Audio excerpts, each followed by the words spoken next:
My wife. Part 1. My wife is a very loving and forgiving woman. She knows about my cheating habit, and she has never bantered words with me, but to a point I got scared. I needed her to say something, but she wouldn't. One fateful day, Subscribe Hollow_bro. Honestly, it wasn't her usual time of coming back home. She came home and caught me in the act of sleeping with her best friend on our matrimonial bed. I expected the worst from her, but she didn't say a word, neither did she do anything. She quietly walked outside waiting for us to finish. Out of fear, I chased the young lady out. I was expecting my wife to beat her up, but she didn't. Instead, when the lady left, my wife walked into the kitchen to prepare dinner for me. "Honey, your food is ready," she informed like nothing happened. I was skeptical about eating the food. What if she poisoned it? I thought. "Honey, you need to eat now before the food gets cold," she persuaded. She saw how reluctant I was about eating her food. I was already sitting on the dining table, but I refused to eat. "I'm not hungry," I stuttered. She took my food and ate a few spoons from it. Maybe she knew what was going on in my mind. "Now eat your food," she blurted. I held the spoon with my shaky hand and managed to eat. Truly, the food wasn't poisoned. I was afraid to sleep at night because I feared that my wife would kill me. I slept with one eye open. When I woke up in the morning, I was shocked. She didn't kill me, I thought. "Sweetheart, good morning," she greeted. "Honey, don't you think you need to punish me?" I opened up to her. "For what?" she asked, applying powder on her face. "I'm late for work. Your breakfast is on the dining table." "I'm off," she said as she kissed me and walked away. I was left in shock and couldn't utter a word. I walked to the dining to see the food. I fed our dog with part of the food, and our dog didn't die. So I ate the food. This woman is dying in silence, and her silence is gradually killing me.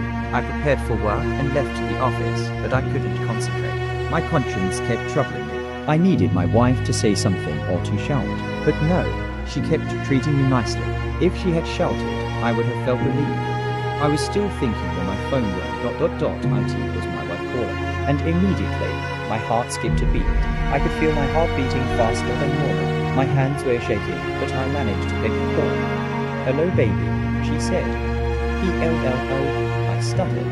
"How is work going?" "Well, I called to ask you what you would love to eat for dinner." I was quiet for a minute. My wife had always been like that. She always caused me to know what I would love to eat for dinner, and even with my cheating habit, she didn't change. I wasn't expecting her call. "Why is this woman tormenting you like this?" "Hello, babe. Are you there?" she asked. "Yes. Please just make anything," I replied. "Don't worry, I will make your favorite meal." "Have a nice day and please take care of yourself," she replied and ended the call. I screamed. I was going crazy. My wife is taunting me. She is hurting and killing me. Somebody please help me. I am dying slowly without poison. IT would have been better for her to poison me than to treat me like this. I am not myself at all. My heart won't stop beating fast. My secretary arrived to my office to know why I had screamed. "Get out, and please cancel all my meetings." I screamed. "But sir, one more word from you and you are fired." On hearing that, she quickly dashed out of my office. I closed for the day without doing anything meaningful. Why will my wife be pretending like nothing happened? Why won't she scold me, starve me, or even hit me? Her silence is draining me, and I'm going crazy. Got home that day, and the whole house was having a nice aroma of my favorite vegetable soup in sema. Can this woman just confront me, so that I can at least have my peace? Guilt is killing me. I went straight to the bathroom to have my bath. I spent so much time in there.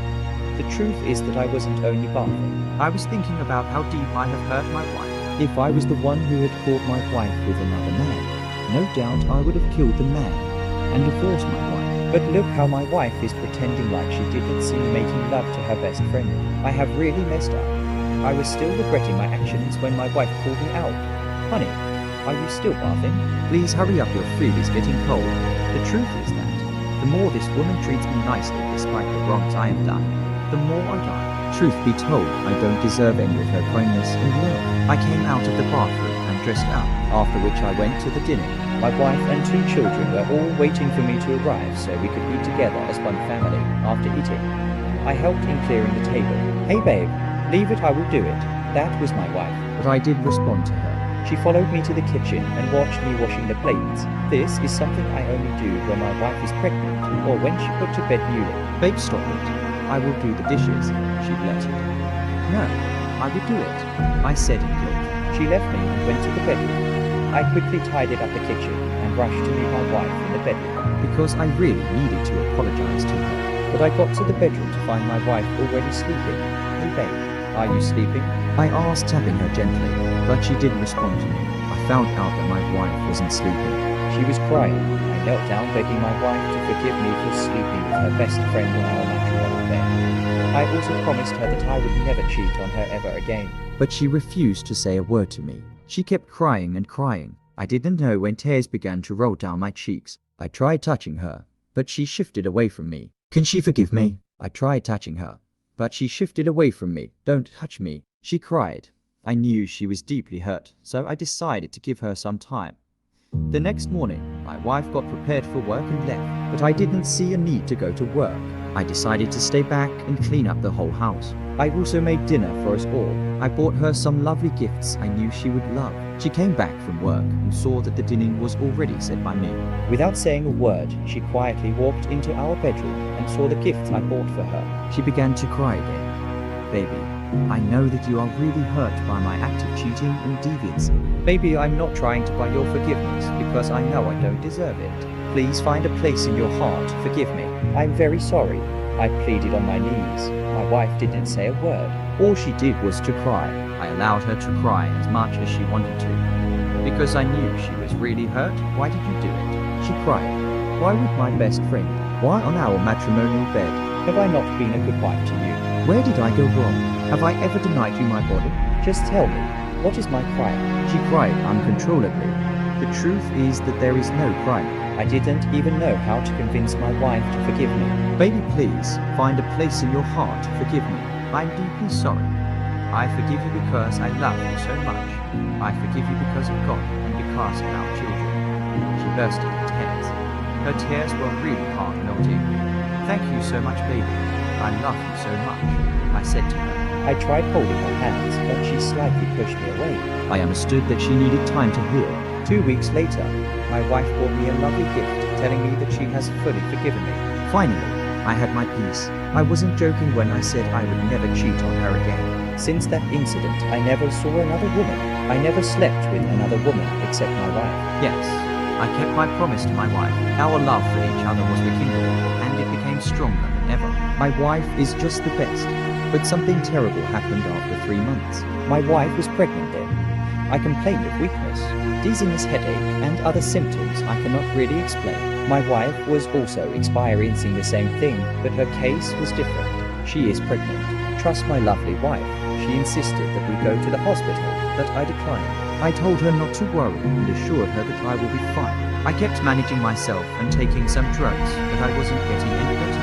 My pregnant wife kept persuading me to go to the hospital, since I wasn't getting any better. I decided to resign. She accompanied me to the hospital for a medical checkup and proper medication. After explaining to our family doctor how I was feeling and answering Our family some of his doctor questions, took my blood samples I noticed how cold he was. A few minutes later, he took the blood samples of my wife too, and I wondered why. I'm the sick one here, not my wife. He ran the test on her as well, and when the result was out, he asked in chorus, "Doctor, what is wrong?" Because he kept looking at my wife and shaking his head. My wife was already crying at this point. "Doctor, you are scaring me. What is it?" My wife asked. "Yes, doctor, you are getting scared. What is wrong?" I curiously asked.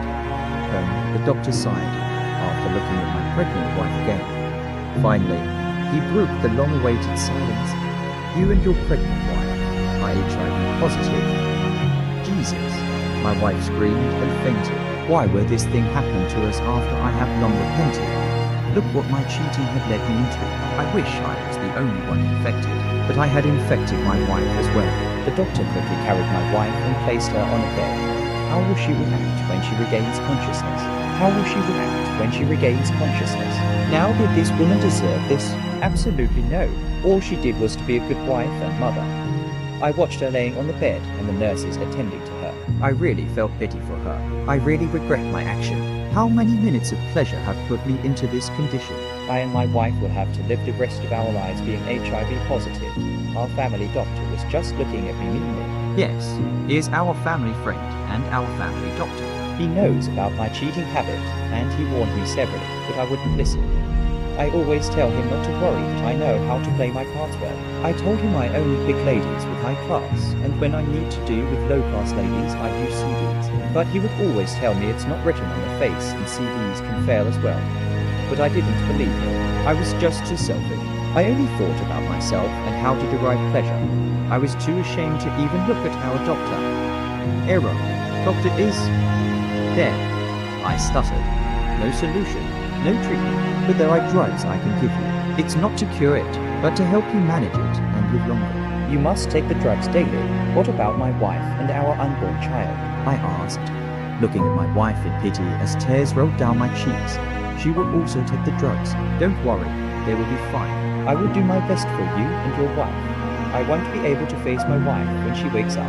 No, I won't. I quietly sat down waiting for my wife to regain consciousness when she was up.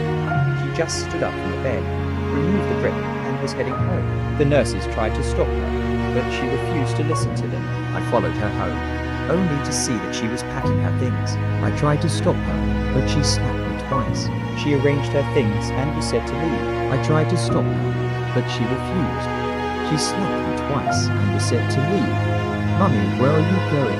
Our 7-year-old daughter asked. Daddy, where is my mummy going to? Daddy, did you beat my mummy? Our 4-year-old son questioned. Mummy, please don't go. Our children cried as they held her on her legs. At this point, I forgot that I was a man. I cried. I can't afford to have a broken home. Our son walked to me telling me to stop their mother from leaving the house. But it seems her mind was already made up. Honey, remember that you are pregnant. Please don't leave, I beg you, in the name of God. I and our children kept begging on our knees. My wife began to cry uncontrollably. Larkin, what did I do to you? She cried, calling my name. You people should allow me go back to my father's house. Leave me alone, she cried. No, baby, we can't leave you alone. Please stay with us, I begged. Emmy, stop calling me baby. She cried. Without looking at her, I carried her bags back inside our room. She kept crying, and our children cried with her. I know how much she loves me and our kids. I can't afford to lose her. I needed to punish myself for what I did, so I went ahead to poison myself. Mummy, come and see Daddy. He just fell down. I heard my daughter shouting and calling my wife. That was the last thing I heard before I passed out. I woke up a few hours later only to find myself in the hospital. Doctor, who brought me here? I asked. Your wife did. You would have been a dead man by now. Thank God she brought you when she did. I rushed back home to my wife, and immediately she saw me. She slapped me twice and hugged me in tears. You wanted to leave us. She cried. I'm sorry. I know that no amount of sorry will be enough. Please forgive me, I pleaded. My wife forgave me. I know it was partly because of our kids. My advice to all is that cheating is very bad, and it doesn't end well, no matter how smart you think you are. This story is not true story. Subscribe our YouTube to be notified for new story.